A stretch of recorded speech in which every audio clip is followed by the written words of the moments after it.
Assalamualaikum warahmatullahi wabarakatuh. Perkenalkan, nama saya Salma Fauziah dengan NIM akhir 133. Pada kesempatan kali ini, saya akan memaparkan tentang studi kasus anak yang menjadi korban kekerasan seksual. Kasus ini bermula dari pemilik sebuah pondok pesantren di Karangbahagia, Kabupaten Bekasi, yang ditangkap polisi karena diduga mencabuli santriwati. Dijelaskan oleh Kapolres Metro Bekasi Kombes Twedi Aditya bahwa pemilik pondok pesantren berinisial H dan anaknya berinisial MHS mencabuli santriwati di pondok pesantren yang dikelolanya itu pada bulan Februari, Maret, dan Agustus tahun 2020. Ada 3 santriwati masih di bawah umur yang melaporkan menjadi korban. Berawal pada saat para korban mengaji di yayasan pondok pesantren yang diketuai oleh pelaku atau terlapor, lalu para korban diwajibkan untuk menginap di yayasan tersebut. Kemudian pada malam hari ketika korban sedang tidur, kedua pelaku melancarkan aksi bejatnya. Menurut Twedi, kedua pelaku mendatangi korban dan melakukan pencabulan. Kemudian para pelaku juga mengancam para korban agar tidak menceritakan hal tersebut kepada siapapun, termasuk kepada orang tuanya. Atas kejadian ini, korban dan orang tua korban melapor ke Polres Metro Bekasi. Polisi pun melakukan serangkaian penyelidikan dan akhirnya menangkap H dan MHS. Kini, kedua pelaku sudah dibawa ke Polres Metro Bekasi. H dan MHS dilaporkan atas pasal 82 UU nomor 17 tahun 2016 tentang penetapan Perpu nomor 1 tahun 2016 tentang perubahan kedua atas UU nomor 23 tahun 2002 tentang perlindungan anak. Kemudian saya akan menjelaskan mengenai analisis dari kasus tersebut. Yang pertama, ada faktor penyebab pencabulan anak. Faktor yang pertama adalah penyalahgunaan kekuasaan. Sebagai pemimpin pondok pesantren, pelaku memiliki kekuasaan yang besar atas para santri sehingga mudah untuk memanfaatkan situasi tersebut untuk kepentingan pribadi. Faktor yang kedua, kurangnya pengawasan. Kurangnya pengawasan terhadap aktivitas di pondok pesantren, baik dari pihak internal maupun eksternal, dapat memberikan peluang bagi pelaku untuk melakukan tindakan kejahatan. Faktor yang ketiga, faktor lingkungan. Korban seringkali takut untuk melaporkan kejadian yang dialaminya karena takut dicap buruk atau malu. Dan faktor yang terakhir, faktor individu pelaku. Pelaku mungkin juga memiliki masalah psikologis lainnya seperti depresi, kecemasan, atau gangguan kepribadian. Pelaku mungkin juga pernah mengalami trauma seksual di masa lalu yang kemudian diulangi pada korban. Pembahasan yang selanjutnya mengenai faktor yang memperburuk situasi di pondok pesantren. Yang pertama, ada struktur hierarki yang kaku. Struktur hierarki yang kaku di beberapa pondok pesantren membuat santri sulit untuk mengungkapkan jika mengalami pelecehan. Yang kedua, kurangnya pengetahuan tentang seksualitas. Kurangnya pendidikan seks yang komprehensif membuat anak-anak sulit untuk mengenali tanda-tanda pelecehan seksual dan melindungi diri. Dan yang terakhir, takut akan stigma.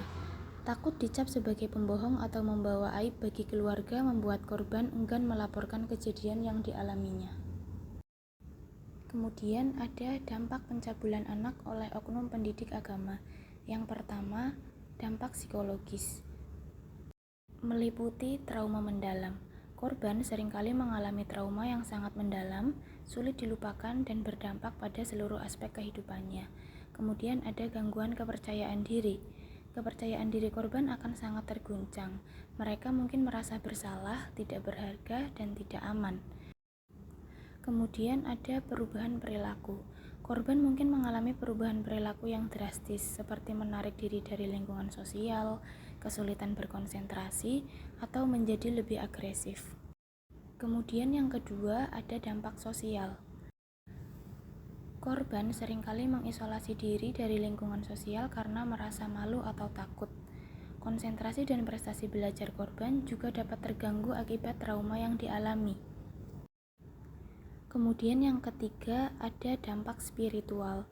Kepercayaan korban terhadap agama atau Tuhan mungkin terguncang akibat tindakan pelaku yang mengatasnamakan agama, dan korban seringkali mengalami konflik batin antara ajaran agama yang mereka yakini dengan pengalaman traumatis yang mereka alami. Kemudian yang terakhir, ada dampak jangka panjang.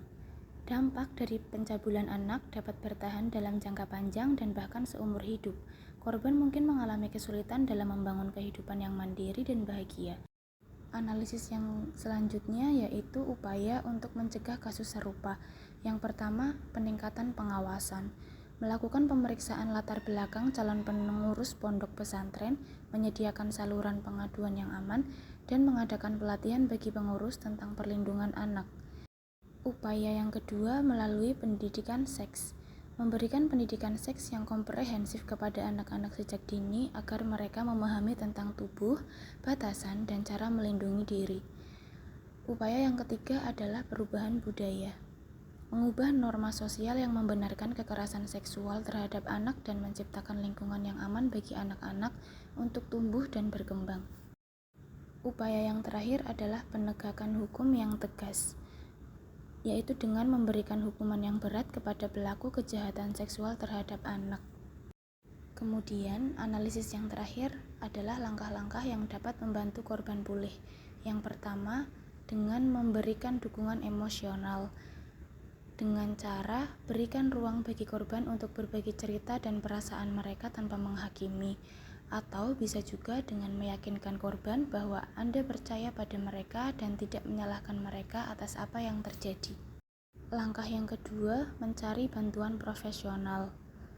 Dengan mendatangkan terapis misalnya, dapat membantu korban memproses trauma, mengembangkan keterampilan mengatasi stres, dan membangun kembali rasa percaya diri. Atau dengan memanggilkan psikolog. Psikolog dapat melakukan evaluasi psikologis dan memberikan diagnosis yang tepat untuk kondisi korban. Langkah-langkah yang berikutnya dengan mengakses ke layanan kesehatan. Pastikan korban mendapatkan pemeriksaan medis yang lengkap untuk mendeteksi adanya cedera fisik atau penyakit menular seksual. Jika diperlukan, berikan pengobatan yang sesuai untuk mengatasi gejala fisik dan psikologis yang dialami korban. Langkah yang keempat, dengan melibatkan sistem pendukung. Melibatkan keluarga dalam proses pemulihan korban juga merupakan hal yang penting. Pastikan keluarga memberikan dukungan emosional yang cukup dan menciptakan lingkungan yang kondusif bagi pemulihan.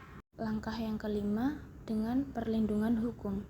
Laporkan kasus pencabulan anak ke pihak berwajib agar pelaku dapat diadili dan dihukum sesuai dengan hukum yang berlaku. Kemudian yang terakhir, adanya pencegahan stigma, yaitu dengan cara mengedukasi masyarakat tentang dampak pencabulan anak dan pentingnya memberikan dukungan kepada korban. Dan juga ciptakan lingkungan yang aman dan inklusif bagi korban untuk kembali beraktivitas. Baik, sekian yang dapat saya sampaikan pada kesempatan kali ini. Terima kasih. Wassalamualaikum warahmatullahi wabarakatuh.